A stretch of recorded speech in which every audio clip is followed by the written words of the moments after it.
Volume 2, Chapter 4. With no greater events than these in the Longbourn family, and otherwise diversified by little beyond the walks to Meryton, sometimes dirty and sometimes cold, did January and February pass away. March was to take Elizabeth to Hunsford.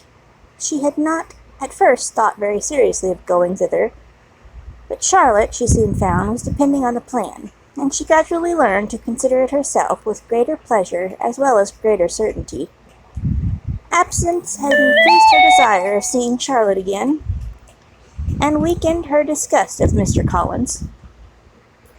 There was novelty in the scheme, and as, with such a mother and such uncompanionable sisters, home could not be faultless, a little change was not unwelcome for its own sake.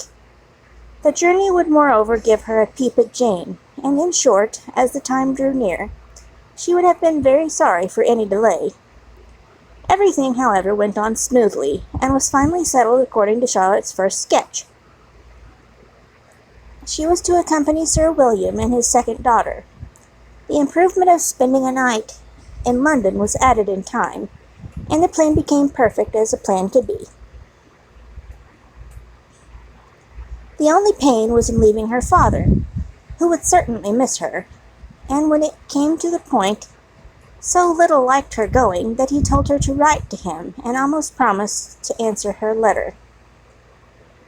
The farewell between herself and Mr. Wickham was perfectly friendly, on his side even more.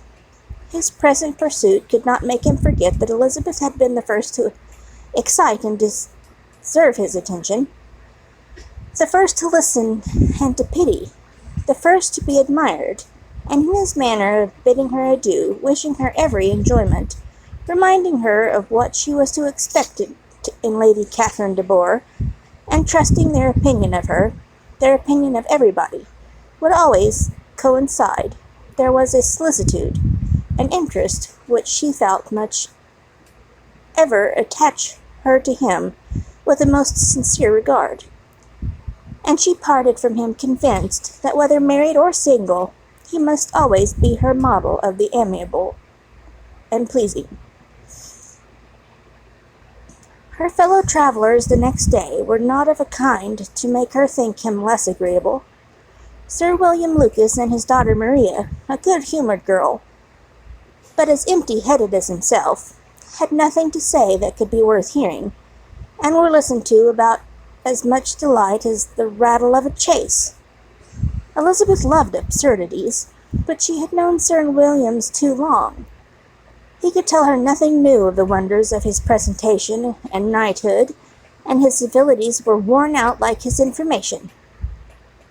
It was a journey of only 24 miles, and they began it so early as to be in Gracechurch Street by noon. As they drove to Mr. Gardiner's door, Jane was at the drawing-room window watching their arrival. When they entered the passage, she was there to welcome them, and Elizabeth, looking earnestly in her face, was pleased to see it healthful and lovely as ever. On the stairs were a troop of little boys and girls, whose eagerness for their cousin's appearance would not allow them to wait in the drawing-room, and whose shyness, as they had not seen her for a 12th, prevented their coming lower. All was joy and kindness. The day passed most pleasantly away, the morning in bustle and shopping, and the evening at one of the theatres. Elizabeth then contrived to sit by her aunt. Their first subject was her sister, and she was more grieved than astonished to hear, in reply to her minute inquiries, that though Jane always struggled to support her spirits, there were periods of dejection. It was reasonable, however, to hope that they would not continue long. Mrs. Gardiner gave her the particulars also of Miss Bingley's visit to Gracechurch Street, and repeated conversations occurring at different times between Jane and herself, which proved that the former had, from her heart, given up the acquaintance. Mrs. Gardiner then rallied her niece on Wickham's desertion, and complimented her on bearing it so well. "But, my dear Elizabeth," she added, "what sort of girl is Miss King? I should be sorry to think our friend mercenary."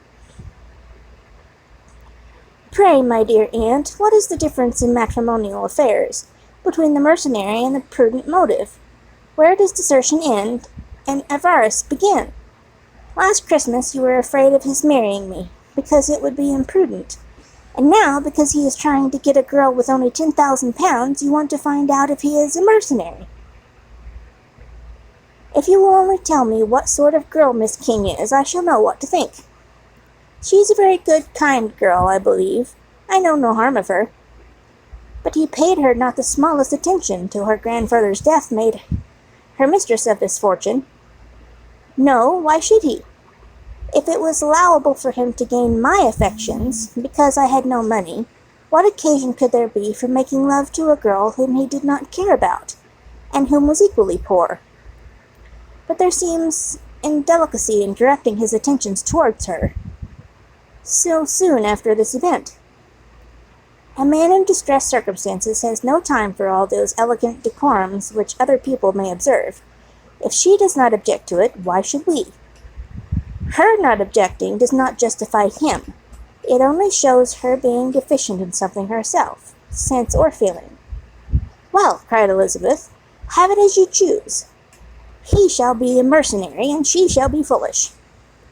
No, Lizzie, that is not what I do not choose. That is what I do not choose. I should be sorry, you know, to think ill of a young man who has lived so long in Derbyshire.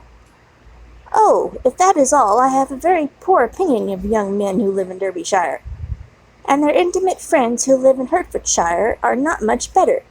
I am sick of them all. Thank heaven! I am going tomorrow where I shall find a man who has not one agreeable quality, who has neither manner nor sense to recommend him. Stupid men are the only ones worth knowing, after all. Take care, Lizzie, that speech savours strongly of disappointment. Before they were separated by the conclusion of the play, she had the unexpected happiness of an invitation to accompany her uncle and aunt in a tour of pleasure, which they proposed taking in the summer. We have not quite determined how far it shall carry us, said Mrs. Gardiner, but perhaps to the lakes. No scheme could have been more agreeable to Elizabeth, and her acceptance of the invitation was most readily and grateful. My dear, dear aunt, she rapturously cried, what delight, what felicity! You give me fresh life and vigor. Adieu to disappointment and spleen. What are men to rocks and mountains? Oh, what hours of transport shall we spend? And when we do return, it shall be like other travellers, without being able to give one accurate idea of anything. We will know where we have gone. We will recollect what we have seen. Lakes, mountains, and rivers shall not be jumbled together in our imaginations, nor when we attempt to describe any particular scene we will begin quarrelling about its relative situation.